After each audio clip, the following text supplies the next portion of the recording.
Hello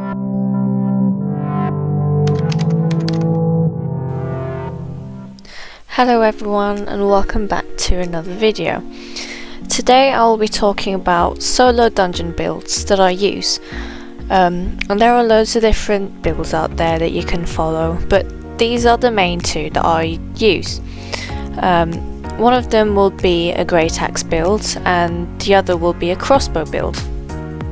Now when you're deciding which build to use, or if you want to mix and match your own weapons, it's generally a good idea to have a mix, or to mainly have AoE attacks so that you can run through a dungeon as quickly and effectively as possible.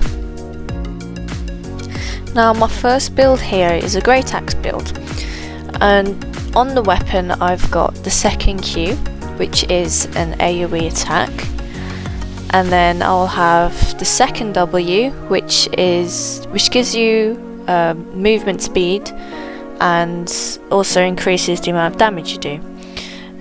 The E is a spinny attack which is uninterruptible, which is good for when you're rounding up loads of mobs together. Once you're a higher level, you can choose the third Q, which allows you to do 3 successive attacks without any cooldowns. And you can also take the last W, which deals an AoE damage and also gives you a damage buff.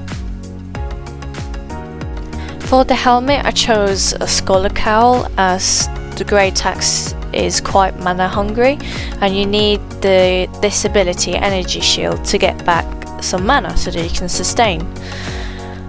For the jacket I've chosen a Stalker jacket, which again does another AoE attack, which will help you to clear the dungeon faster. For my sandals I chose Scholar Sandals, focused run, so again you can regain that mana as you're running from the different mob packs. And lastly, the cape, I chose a Thetford cape as we've already got a lot of mana sustain, and this just helps to give a little bit of extra damage. Usually when I round up a group of mobs together, I'd use my E ability first, and I wouldn't use it at the same time as my Stalker jacket unless I was having trouble killing the mobs. Another important thing to note is that even though the Scholar Cowl's main purpose in this build is to give you more mana when the mobs attack you, it can also be used to give you a resistance buff. So if you think that you're going to take a lot of damage, pop your Scholar Cowl and you should take less damage. When you're just starting out and doing solo dungeons, you don't need to splash out on expensive gear. So right now I'm doing a T5 Yellow Zone dungeon, and really you should only need T5 or equivalent, so that could be 4.1 gear, flat 5 gear, maybe even going to T6 if you really wanted to. Personally, I think this is one of the best builds to do solo dungeons in, and that's because you've got a high amount of damage, you've got loads of AoE for the mob packs, and you've got high mobility as well. And those 3 things will allow you to clear the dungeons quickly and effectively, so that you can do more dungeons in less time. And this build is a slightly more expensive variation of the last Greytax build that I just showed you, where we use a Spectre Hood instead of a Scholar Cowl. And the Spectre Hood's ability basically resets your chest's ability. So the AoE from the Spectre jacket can be reset by using the Spectre Hood's ability. Although because of this we would then need to change to a Limhurst cape, because we no longer have the mana sustain from Scholar Cowl, so we need to replace that with the Limhurst cape. So my second build is a Crossbow build. First we'll look at the light crossbow, where you'll take the second Q, which is an AoE attack. For the W we'll take the third one, Cowl Chops, which again is another AoE attack, it also slows the enemy. And ideally you'd want to take the second passive. We'll be using a Guardian Helmet, which will give you a shield, and I'll explain why later. We'll take the toughness passive to give you more defense. We'll be using a cleric robe, which will give you another shield, and the aggression passive, which will give you a higher attack damage. We'll be using the same sandals as before, the focused run, because although the light crossbow isn't as mana hungry as the axe, it is still to an extent, it still uses a lot of mana.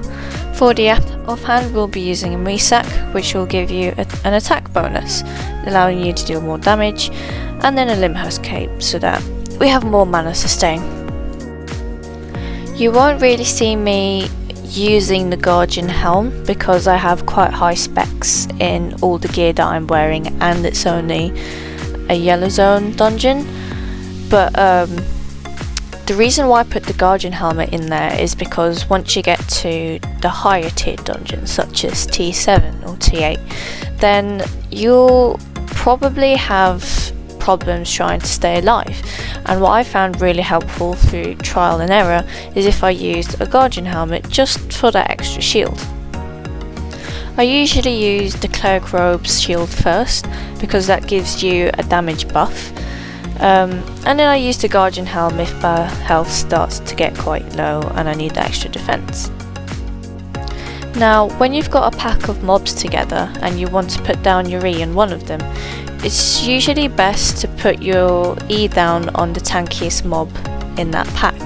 And this is because as soon as you put your E down, you have time to do your Qs and your Ws, and what you don't want to happen is that the mob that you put the bomb on dies.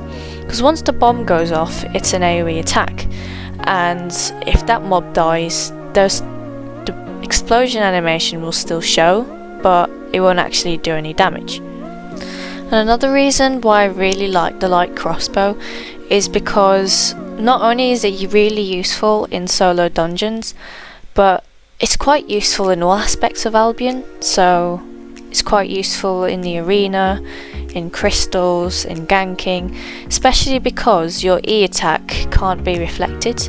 Although using the sword's W reflect, a cleric cowl or guardian helmet will mitigate the damage. And that is all for today's video, guys. I hope you learned something new. If you have any more questions about the build, please comment below, and I'll see you in the next video.